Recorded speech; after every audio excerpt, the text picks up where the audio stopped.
Om Namo Bhagavate Vasudevaya.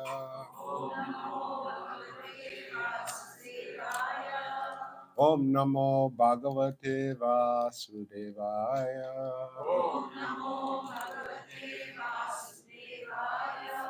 Om Namo Bhagavate Vasudevaya.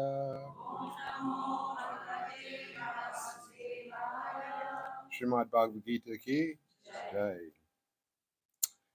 This verse is chapter 11, text 55.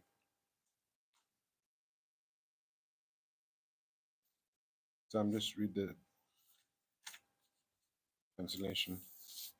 You can repeat after me.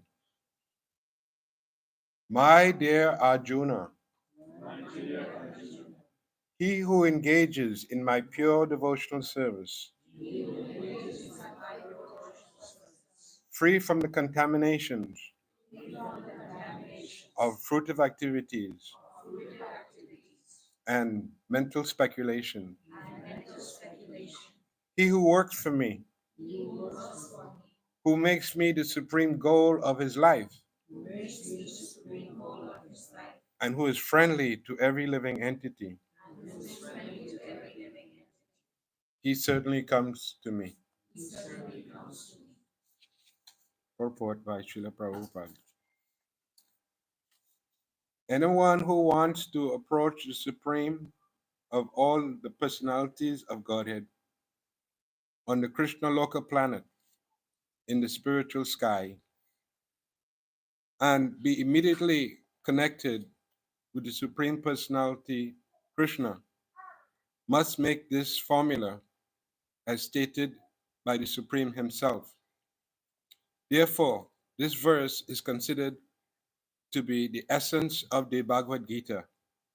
The Bhagavad Gita is a book directed to the conditioned souls who are engaged in the material world with the purpose of lording it over nature and who does not know of the real spiritual life. The Bhagavad Gita is meant to show how one can understand his spiritual existence and his essential relationship with the Supreme Personality of Godhead, and to teach one how to go back to home, back to Godhead. Now, here in this verse, which clearly explains the process by which one can attain success in his spiritual activities of devotional service.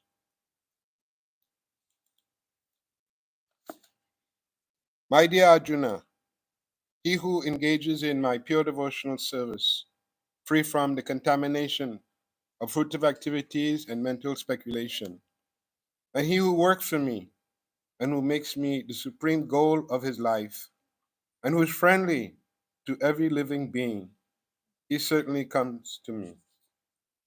Omaginam timirandasya ginam ginam tilakaya chakshunilitabhena tajmai shri guruvena maha vanchakapaturubhyascha kripa sindhu devacha patitanam pavanebhyo vaishnavebhyo namo namaha. So this is a very nice verse, very simple verse. And Prabhupada says that this verse is the essence of Bhagavad Gita. The essence of Bhagavad Gita. So it's stated here, these are contaminations. What are the contaminations? The fruitive activity and mental speculation. Fruitive activity is simply enjoying, simply getting materials to enjoy the senses. Fruitive activity. Working hard and making money to have the articles and the objects for material enjoyment and comforts of life. So this is called uh, fruitive activities generally. And mental speculation is trying to advance by the yoga system, just like the yogis. They're becoming free from the body, they're becoming free from their material identity, and they're getting some taste, some ruchi for spiritual existence. There are two ways we're enjoying life. Either we're enjoying with the material senses, or either we're enjoying with the spiritual senses. The fact is that the material senses have some limitation, but the spiritual senses have no limitation. There's a different and material life. We have to, struggle to get satisfaction, and spiritual life also. We cannot get it like cheaply, without doing anything. So in both ways, we either have to make sacrifice, either in material life or in spiritual life. So one who's intelligent, he can understand. Uh, okay, one who is intelligent, he can understand the benefits of cultivating spiritual life, spiritual consciousness. This is the whole principle that if we don't understand what the spirit soul is, uh, then we waste our life simply with the body identity. Mm. Uh, and because we have a body identity, we get trapped in the body identity. Mm. It's very hard to get out of it, you know. Uh, so this is constitute the struggle of the living entity. Mm. We appear in this world without the proper knowledge as to why we're here, and what is our purpose here, and what is our opportunity, and why are we here, you know and to answer all these questions that we have, um, we take shelter of the bona fide spiritual master. Not the bona fide spiritual master is a spiritual master who's coming in disciplic succession. Not like somebody who just say, "Oh, I want to be a guru." Somebody's wishful thinking. I want to study for a couple of books. I want to make some disciples. It's not a cheap thing. Actually, Krishna consciousness is very serious affair. Very serious affair. And it's very serious. It's life and death. Either you make it to the spiritual world, or you'll have to take another material body. We usually think that we like to think that we're free people and we're free entities, and we're in bondage in a material body. We're like practically in jail. You know, like Goddess Durga, right? Prabhupada says like Goddess Durga is like a jailhouse. You know, you're in jail here, you cannot get out. And the only way to get out is like it's described in this verse, to become a pure devotee. We don't come to Krishna consciousness that other people who advance, they'll be pure devotees, but we won't be pure devotees. Everybody gets the opportunity to be a pure devotee, nothing less. This is Krishna consciousness. There's no bias. There's no this group can do it and this group cannot do it. No. Everybody can take shelter of Sri Chaitanya Mahaprabhu. This is a full mercy of Krishna. And, it is not very difficult. Hmm, Chanting japa, you chant japa. What is difficulty? Now, eat prasadam, that's not difficult. Dancing, maybe dancing is difficult for some people, right? But that's, temporary. As soon as they get a nice, then they can, and loosen up and free up and, get all this tight stuff off of you. That's why we come here. To and we're coming here. Why? We're hoping that we'll find something that will spark our life, our ecstasy, and that add to our spiritual happiness. You can add spiritual happiness. You just don't. It's not like you get one shot of it. It's gradually every day, and working towards that every day. Just like you're saving money in the bank, you don't will get everything right away, but gradually by saving every day and putting little every day, then gradually the amount will increase. And so the a devotee doesn't have to, go in the Himalayas and practice silent meditation, because according to Chaitanya Mahaprabhu, that's too difficult for people in this age. That's too difficult. So those who are trying to do a difficult process is going to take too long. They're going to have to go take more births. But as far as we're concerned, we can get everything very easy just by following the process. Yeah. First thing in the process, we think that we'll come and chant and be happy, but actually you'll come and chant, yeah, but you'll have to face false ego. You'll have to become purified first. That is the problem. We don't see what our defects are. We don't see what our impurities are. But these impurities are in the heart, and they contaminate the consciousness. So one has to cultivate the life of devotional service by first thing getting good association. If we get good association, then that good association will help us to become pure devotees. We have to practice. We have all the devotees. What do we have devotees for? To practice how to become a pure devotee. Other devotees can help you to do that. Other devotees can help you. We're in the material world, we're accustomed thinking nobody can help me. No one can help.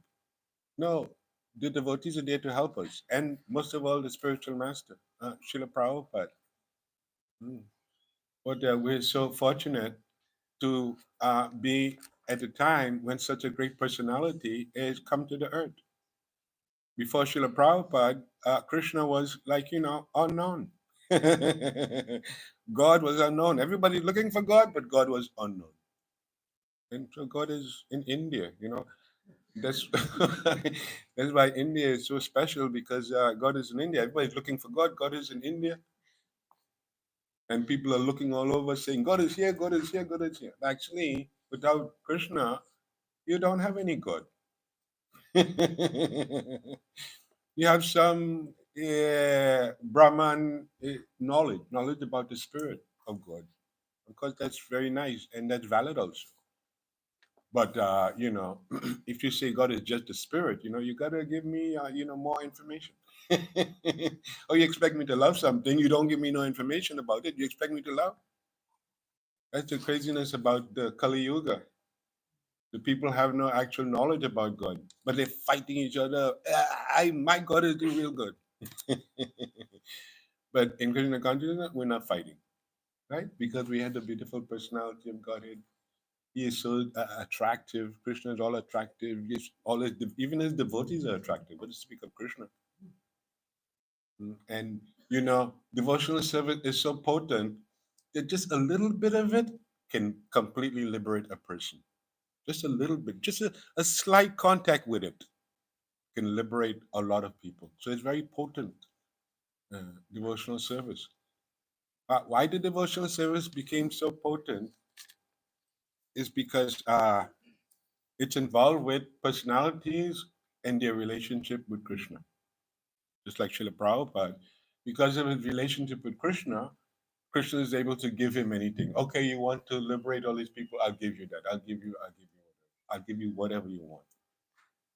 That's a position that a pure devotee attains with Krishna. And so, we're in need. We're in need of Krishna consciousness. We're in need of bliss and ananda. These that ecstasy is it's part of the soul's identity. Actually, without that ecstasy, the soul is miserable. It's unhappy, and it's in full of distress. And that's why we come to Krishna consciousness. We don't come to Krishna consciousness because we're happy in the material world, right? You come to Krishna consciousness because you understand that the material world is a place of suffering. It's a dangerous place. If you make mistakes here, you could remain here for a long time and going through different situations. Uh, and if you are fortunate to get, devotee association, gradually you can become, purified. The process of purification, we cannot expect that we just chant some rounds and we chant a number of years or so many years and we'll become Krishna conscious automatically. It won't happen unless you surrender the false ego. The false ego is very tricky. Say like, I'll surrender everything, but I won't surrender myself.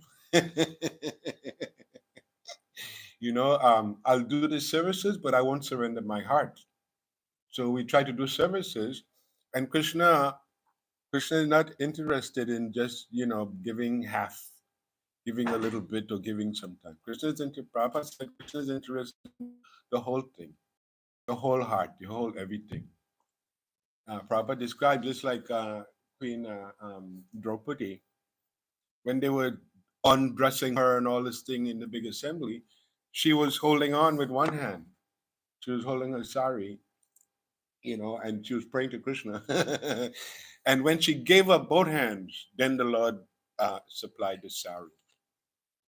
So Krishna is always saying when we're surrendering, either we're surrendering to do a service, or we're pushing ourselves to surrender more, or we're getting how to remain fixed. Because the mind, in the beginning, it won't remain fixed. You'll do some services, but then the mind will run away from the services. It'll run away from Krishna consciousness.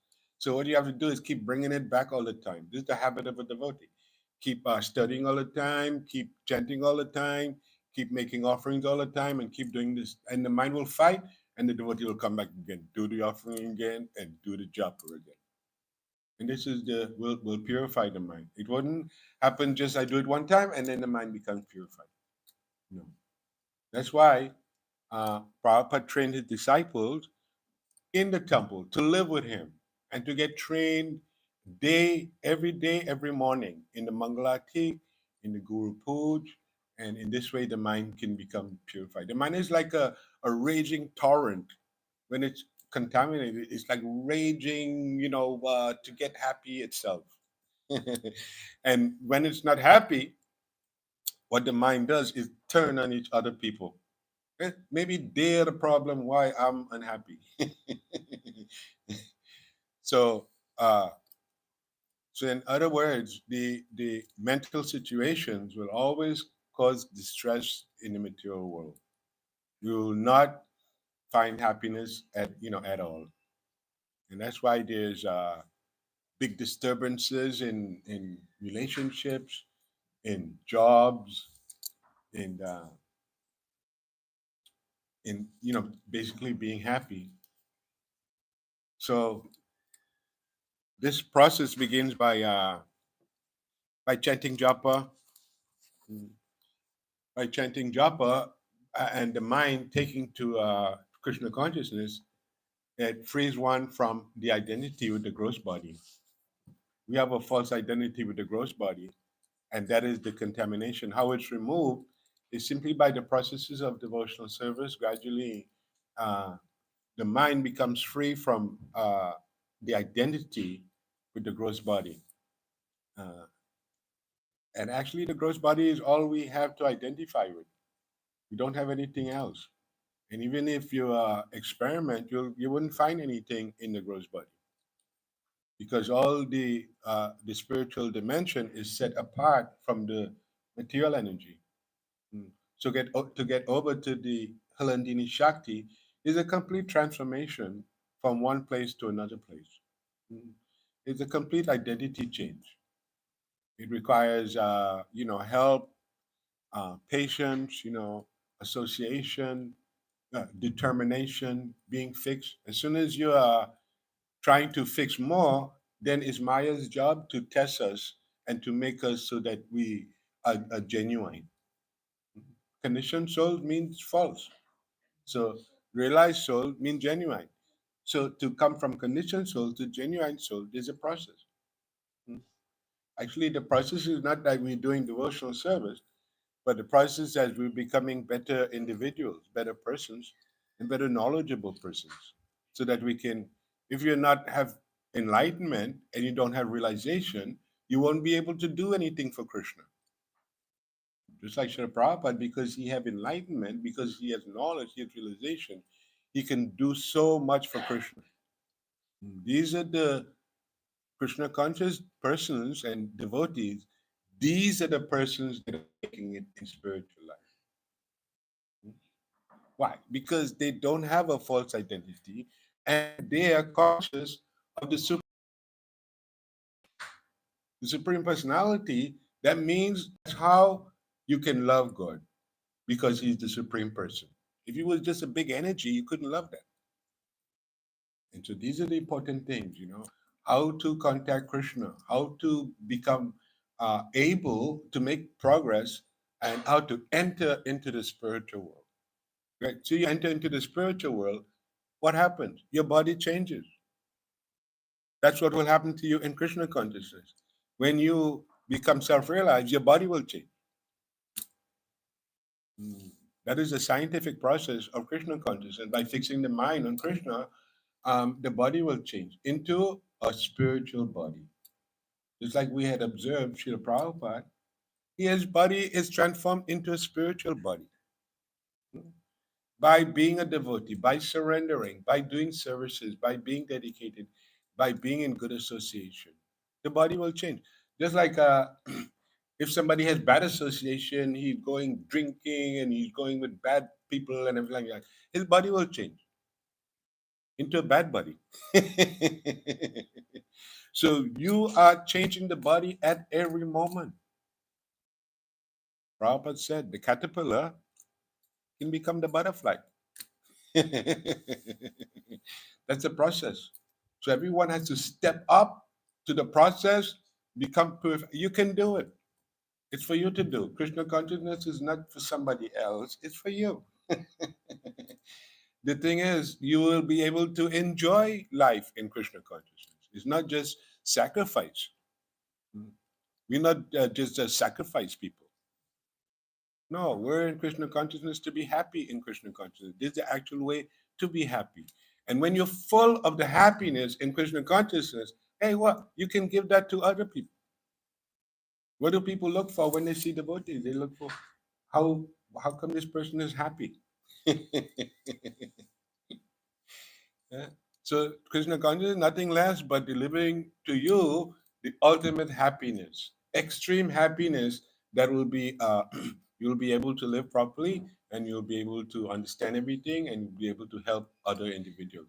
Anyone that you help in Krishna consciousness, that goes to your credit. That goes to your credit. That's like people who were in the early days, they distribute all of these books and all of these books every week. That's to their credit. Actually, devotional service, anything that you do always remains with you. That's the beauty of devotional service. It's never lost. And Krishna he never gives up on you, does he? Krishna never gives up on you. That's a wonderful thing. And as long as you are